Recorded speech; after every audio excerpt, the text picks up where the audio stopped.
Hello friends, मेरा नाम गणेश। कैसे हो आप लोग सब? आई होप आप सब अच्छे होंगे।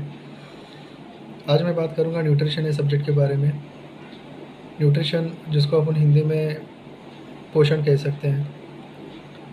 तो न्यूट्रिशन क्या इम्पोर्टेंट है, न्यूट्रिशन आज के डेट में इम्पोर्टेंट क्यों हो गया है और इसको समझना इम्पोर्टेंस क्यों हो गया है। पर्सन टू पर्सन अपने को न्यूट्रिशन समझना बहुत ज़्यादा इम्पोर्टेंट हो गया है, क्योंकि आज के डेट में हम जो कंज्यूम कर रहे हैं, हम जो खाना खा रहे हैं, जिस टाइप का खाना खा रहे हैं, उस उसमें पोषण क्या है, हमारे शरीर को उससे पोषण मिल रहा है क्या।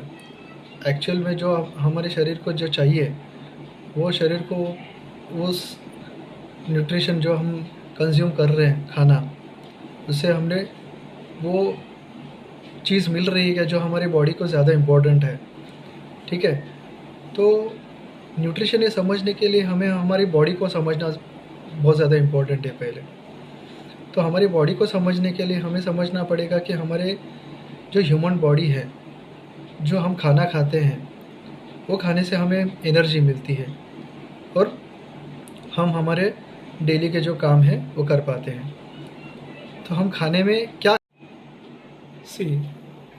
सबसे पहले इम्पोर्टेंट क्या है कि अगर न्यूट्रिशन जो हम खाना खा रहे हैं उसमें हम जो पोषण ले रहे हैं, वो हमारी बॉडी को रियली पोषण दे रहा है क्या। वो रियली पोषण दे रहा है कि नहीं दे रहा है, ये समझने के लिए सबसे पहले अपने को हमारी बॉडी के सेल लेवल तक जाना पड़ेगा, जो सबसे छोटा पार्ट है बॉडी का। सेल्स मतलब जो हमारे बॉडी के छोटे छोटे सेल्स हैं, वो कई तरह के हैं, जिसमें ब्रेन सेल्स हैं, अपने ब्लड के सेल्स हैं, ऐसे न्यूरॉन सेल्स हैं, ऐसे बहुत तरीके के सेल्स हैं। तो वो सेल लेवल तक जाना पड़ेगा। तो हमने समझना पड़ेगा कि हम जो खा रहे, जो पोषण ले रहे, तो हमारे बॉडी को एक्चुअली में पोषण दे रहा है क्या। ठीक है, तो सेल लेवल को समझने से पहले हमें समझना पड़ेगा कि सेल ये एक छोटा पार्ट है। कई सेल बन के एक टिश्यू बनता है, कई टिश्यू बन के एक ऑर्गन बनता है, और सब ऑर्गन को मिला के एक ह्यूमन बॉडी बनती है। ठीक है, तो सेल लेवल में हमारा जो सेल्स है, तो सेल के जो एनाटॉमी है वो समझनी पड़ेगी। तो वो हम बाद में डिस्कस करेंगे उसके बारे में। ओवरऑल मैं आपको आइडिया दे रहा हूँ कि हम जो पोषण ले रहे हैं, तो वो पोषण में हम जो खाना खा रहे हैं उसे हमें क्या क्या मिलता है। अभी जो उसमें खाना जो हम कंज्यूम कर रहे हैं, उसमें दो तरह के न्यूट्रिएंट्स रहते हैं। एक रहते हैं मैक्रो न्यूट्रिएंट्स और एक रहते हैं माइक्रो न्यूट्रिएंट्स। तो मैक्रो न्यूट्रिएंट्स में कौन सी चीज़ें आती हैं और माइक्रो न्यूट्रिएंट्स में कौन सी चीज़ें आती हैं, ये समझना पड़ेगा। तो मैक्रो न्यूट्रिएंट्स में हम जो कंज्यूम करते हैं खाने द्वारा, जो न्यूट्रिशन हम लेते हैं, तो उसमें क्या रहता है, तो मैक्रो न्यूट्रिएंट्स में क्या रहता है, प्रोटीन, कार्बोहाइड्रेट और फैट, ये तीन चीज़ें हम कंज्यूम कर लेते हैं न्यूट्रिशन द्वारा। ठीक है, ये समझ लीजिए, ये हुआ मैक्रो न्यूट्रिएंट्स।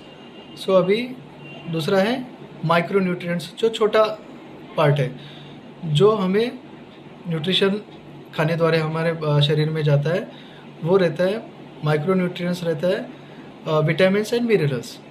तो वो समझ लीजिए कि मैक्रो और माइक्रो, ये दोनों चीज़ें आप अगर समझ रहे हैं सही से, तो हमें समझ में आएगा कि हमारे शरीर में कौन सी चीज़ें कौन से प्रोपोर्शन में हम खा रहे हैं। मान लो आप कोई शुगर फूड खा रहे हैं जिसमें मीठा ज़्यादा है, तो उसमें हम ज़्यादा क्या खाएंगे, उसमें कार्ब्स ज़्यादा आएगा और फैट और प्रोटीन कम मात्रा में आएगा। तो ये समझ लीजिए आप। तो यही होता है न्यूट्रिशन का प्रोपोर्शन, जो अपन अभी उसमें क्या रहता है, अगर हम खाना जो खा रहे हैं उसमें कार्बोहाइड्रेट, प्रोटीन और फैट, ये तीन चीज़ें हम मैक्रो न्यूट्रिएंट में ले रहे हैं, तो उसमें हम क्या कैसे प्रोपोर्शन में ले रहे हैं वो भी अपन देखना ज़रूरी है। तो उसमें क्या रहता है कि हम जो खा रहे हैं उससे हमारे बॉडी को एनर्जी मिलती है। तो हम जो भी खा रहे हैं वो कैलोरी स्वरूप में खाते हैं। मतलब मान लो हमने कार्बोहाइड्रेट खाया, तो हम कितना कैलोरीज ले रहे हैं, हमने प्रोटीन खाया तो कितना कैलोरीज लिया, और फैट खाया तो उसमें हमने हमारे शरीर में कितना कैलोरीज गया। तो वो काउंट मैटर करता है कि हम कितने प्रोपोर्शन में और कौन सा खाना खा रहे हैं, जिसका हमारे शरीर के ऊपर कैसे इफ़ेक्ट हो रहा है। कोई अंडर वेट रहता है, कोई ओवर वेट रहता है, कोई हेल्दी रहता है, जिसका वेट नॉर्मल रहता है। सो वो प्रोपोर्शन क्या रहता है, वो कैलोरीज कैसे रहते हैं, वो कैलोरीज कैसे काउंट किए जाते हैं। कार्बोहाइड्रेट में अभी हम जो कैलोरीज लेते हैं वो कैलोरीज के काउंट कैसे किए जाते हैं, एक बेसिक आइडिया आपको दे देता हूँ मैं, तो आपको एक जजमेंट आ जाएगा कि हम किस प्रोपोर्शन में खाना कितने कैलोरीज में खा रहे हैं। तो एक रहता है, तो कार्बोहाइड्रेट में जो हम लोग कार्बोहाइड्रेट जो लेते हैं तो 1 ग्राम में हम 4 कैलोरीज ले रहे हैं, ठीक है। प्रोटीन 1 ग्राम में 4 कैलोरीज रहते हैं और फैट 1 ग्राम में 9 कैलोरीज रहते हैं। तो इस हिसाब से पर ग्राम पर कैलोरीज के काउंट है। तो वो काउंट अगर आप समझ रहे तो उसके अकॉर्डिंग हम जो खाना खा रहे हैं और हम डेली का कितना कंज्यूम कर रहे हैं और हमारे शरीर को डेली का कितना कैलोरीज चाहिए, ये और हम खा रहे हैं वो प्रोपोर्शन, तो दोनों का हमें देखना है कि हम कितना प्रोपोर्शन में खा रहे हैं, कितना ज़रूरी है, कितना इम्पोर्टेंट है। तो रूटीन वर्कआउट है, जो रूटीन काम है हम कर पाते हैं। तो ये हुआ बेसिक कि कैलोरीज कैसे रहते हैं, न्यूट्रिशन हमें कितना इम्पोर्टेंट है। सो अभी न्यूट्रिशन ये हम धीरे धीरे समझेंगे।